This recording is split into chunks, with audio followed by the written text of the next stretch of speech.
Good morning, students. How are you? I hope you all are fine and safe at your home. Student, today we will start our new chapter in civics.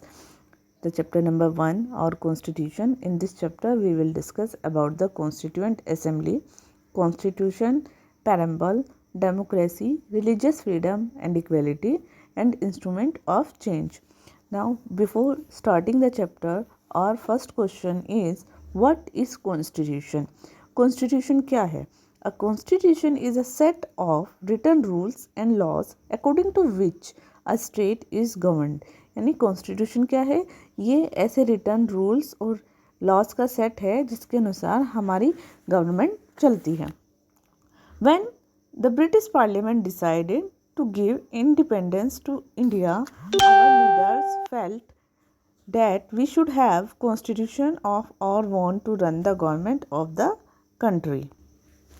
यानी जब British parliament ने ये decide किया कि वो भारत को आज़ादी देंगे, तो यानी भारत को इंडिपेंडेंस मिलेगी, तो हमारे जो लीडर थे उन्होंने महसूस किया कि हमारा खुद का, हमारी जो इंडिया है उसका खुद का अपना कॉन्स्टिट्यूशन होना चाहिए, संविधान होना चाहिए जिसके अनुसार हमारी गवर्नमेंट जो है, हमारी कंट्री की गवर्नमेंट चल सके.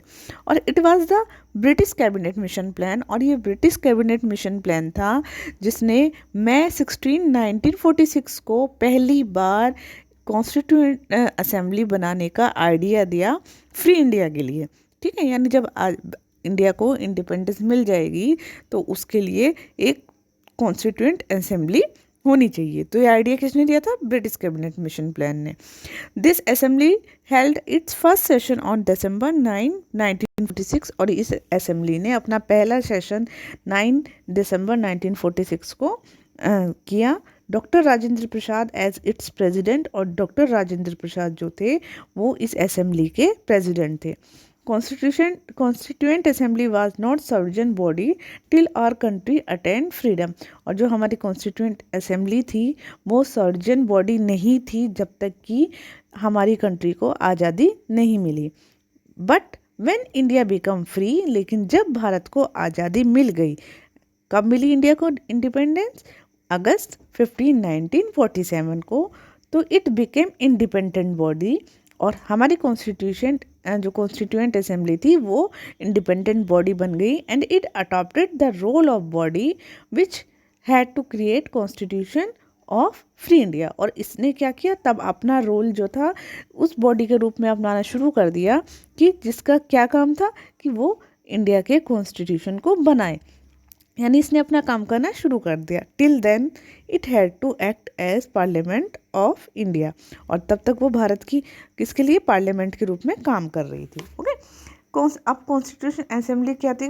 कॉन्स्टिट्यूएंट असेंबली हैड 389 मेंबर्स, और कॉन्स्टिट्यूएंट असेंबली में 389 मेंबर्स थे.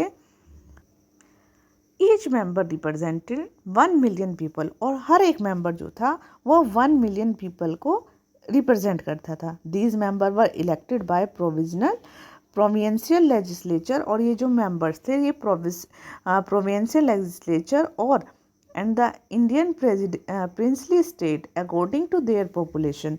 और कहाँ से चुने जाते थे ये इलेक्ट?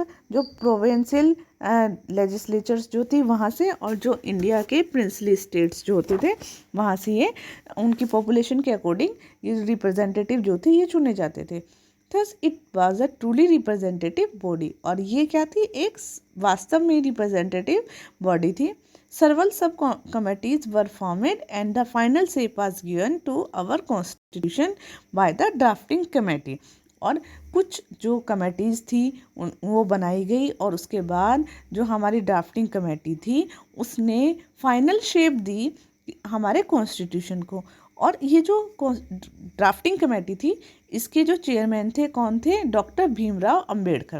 बेटा देखिए, जो ड्राफ्टिंग कमेटी थी हमारे कॉन्स्टिट्यूशन की, उसके जो चेयरमैन थे वो कौन थे? Bhimrao Ambedkar.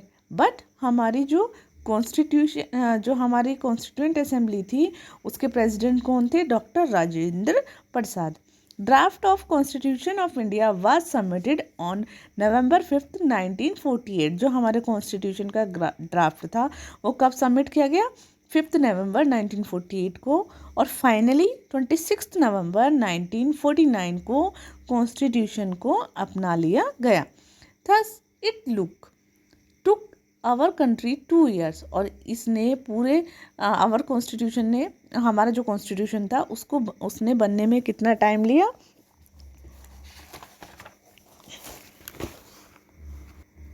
2 year 11 months and 8 days।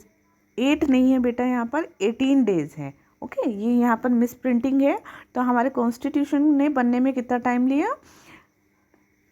2 year 11 month and 18 days to be framed. यानी जब हमारा कॉन्स्टिट्यूशन बना तो कितने टाइम में? ये 2 year 11 months और 18 डेज में बना। यहाँ पर ये मिस प्रिंटिंग है, 18 है, 8 नहीं है। Okay, India become Republic and on January 26 1950, और इंडिया जो है वो रिपब्लिक बना 26 जनवरी 1950 में। Constitution assembly was dissolved and constitution was enforced. जो कॉन्स्टिट्यूशन असेंबली थी उसको डिसॉल्व कर दिया गया और कॉन्स्टिट्यूशन को एनफोर्स कर दिया गया, लागू कर दिया गया। Thus our constitution is truly democratic. और हम ये देखते हैं कि बेटा हमारा जो कॉन्स्टिट्यूशन है वह बिल्कुल पूरी तरीके से डेमोक्रेटिक है। वी हैव एन एग्जीक्यूटिव, हमारे पास एग्जीक्यूटिव भी है, जुडिशरी भी है, लेजिस्लेचर भी है to run the affairs of the government. हमारे गवर्नमेंट के जितने भी अफेयर्स हैं उनको चलाने के लिए। लेजिस्लेचर का क्या वर्क है? Legislator make laws for us. Legislature हमारे लिए लॉज बनाती है। Then executive executes these laws, executes करती है एग्जीक्यूटिव। एंड द वाइल यानी judiciary decided all dispute according to these laws. यानी हमारी जो एग्जीक्यूटिव है वो इन लॉज को लागू करती है और जुडिशरी डिसाइड करती है सारे डिस्प्यूट्स को, यानी जितने भी मामले होते हैं, लड़ाई झगड़े होते हैं, उनको सुलझाती है इन कानून के द्वारा, इन्हीं कानून के अकॉर्डिंग। अब next constitution. What is constitution? जैसे अभी हम पढ़ते हैं कि ये सेट है रूल्स और रेगुलेशन का। Constitution is just a body of law according to which our country is governed. ये ऐसे कानूनों की बॉडी है जिसके द्वारा हमारा कंट्री को चलाई जाती है। अब हम इसको, it defines the position and power of the government. यानी हमारे कॉन्स्टिट्यूशन में क्या है? हमारी गवर्नमेंट की पावर और पोजीशंस को भी डिफाइन किया गया है, यानी सभी गवर्नमेंट का क्या वर्क है। Democracy, secularism, socialism and our national goals according to the constitution. यानी हमारे कॉन्स्टिट्यूशन के जो गोल्स हैं, जो उद्देश्य हैं, कौन कौन से हैं? इसका गोल्स हमारा डेमोक्रेसी, सेक्युलरिज्म और सोशलिज्म है। Constitution spell out right and duties of citizen of country. और कॉन्स्टिट्यूशन हमारी कंट्री के सिटीजन्स की ड्यूटीज़ भी बताती हैं और उनके राइट्स भी बताती हैं। We should show respect to our constitution as such. और हमें हमेशा अपने कॉन्स्टिट्यूशन के क्या करना चाहिए? रिस्पेक्ट करनी चाहिए। We can define our constitution as under. और हम अपने कॉन्स्टिट्यूशन को किस तरीके से डिफाइन कर सकते हैं? A constitution is a document that lay down fundamental laws in regard to the power and function of government and also relation with its citizen। Constitution ऐसा डॉक्यूमेंट्स है जिसमें सारे फंडामेंटल लॉज जो हैं वो लिखे हुए हैं, जो हमें हमारी पावर, हमारी गवर्नमेंट की पावर्स और उनके फंक्शंस के बारे में बताती हैं, और ये जो गवर्नमेंट है और जो सिटीजन्स हैं उनके रिलेशन के बारे में भी बताती है। It is largest democratic country in the world. और इंडिया जो है सबसे ज़्यादा, ठीक है, सबसे लार्जेस्ट, बड़ी जो है डेमोक्रेटिक कंट्री है पूरे वर्ल्ड में। यहाँ पर यानी लोकतांत्रिक कंट्री है ये इंडिया सबसे बड़ी। Its constitution is the lengthiest in the world too. और हमारी कंट्री तो लार्जेस्ट डेमोक्रेटिक है ही, इसी के साथ साथ जो हमारा कॉन्स्टिट्यूशन है वो भी सबसे लेंथीएस्ट रिटर्न है, रिटर्न कॉन्स्टिट्यूशन है। यानी सबसे बड़ा जो कॉन्स्टिट्यूशन है वो इंडिया का ही है। इसमें 448 आर्टिकल्स हैं और 12 शेड्यूल्स हैं। यानी it is 5 time of the constitution of USA in size. यानी अगर हम यूएसए का कॉन्स्टिट्यूशन देखें तो उससे 5 टाइम बड़ा है इंडिया का कॉन्स्टिट्यूशन साइज में। Our constitution is a unique constitution indeed. हमारा कॉन्स्टिट्यूशन बहुत यूनिक भी है। It has the feature integrate various racial, religious, linguistic and economic varieties that exist in our country. और इसमें बहुत सारे फीचर्स भी हैं, अलग अलग racial, religious, linguistic, economic varieties, सब चीज़ें जो हमारी कंट्री में है उसके अकॉर्डिंग अलग अलग फीचर्स भी हैं। और इसी वजह say that is why it is so detailed, ये बहुत ज़्यादा डिटेल्ड हो गया है, बहुत बड़ा हो गया है।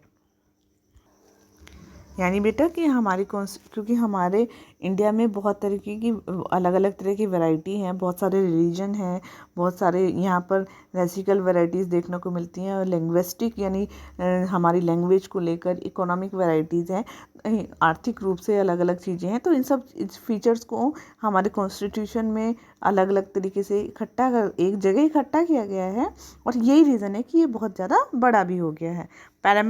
पैरेम्बल क्या होता है? पैरेम्बल हमारे कॉन्स्टिट्यूशन का इंट्रोडक्टरी पार्ट है, यानी इंट्रोडक्शन, ठीक है, हमारे कॉन्स्टिट्यूशन के बारे में बताया गया है वहाँ पर। तो the preamble to constitution of India has been given below. हमारी आपकी बुक में ही हमारे जो इंडिया का कॉन्स्टिट्यूशन का पैरेम्बल दिया गया है, उसको ध्यान से पढ़ना है। इट शोज़, ये क्या दिखाता है? Purpose for which of Indian constitution was framed. और ये हमें ये बताता है कि उस पर्पस के बारे में बताता है जिसके लिए हमारे कॉन्स्टिट्यूशन को बनाया गया है, यानी ये कॉन्स्टिट्यूशन के पर्पस के बारे में बताता है। There are certain objective and goals which we have to achieve according to the preamble of Indian constitution. और इसमें क्या है कि बहुत सारे ऑब्जेक्ट्स और गोल्स हैं जिनको हमें अचीव करना है हमारे पैरेम्बल के, जो हमारे कॉन्स्टिट्यूशन है, हमारे कॉन्स्टिट्यूशन में, हमारे पैरेम्बल में जो भी हमारे गोल्स और हमारे ऑब्जेक्टिव्स हैं, उनको हमें अपने पैरेम्बल के अनुसार या कॉन्स्टिट्यूशन के अकॉर्डिंग उनको हमें अचीव करना है। Okay student, thank you. Rest part of this chapter we will discuss on next turn.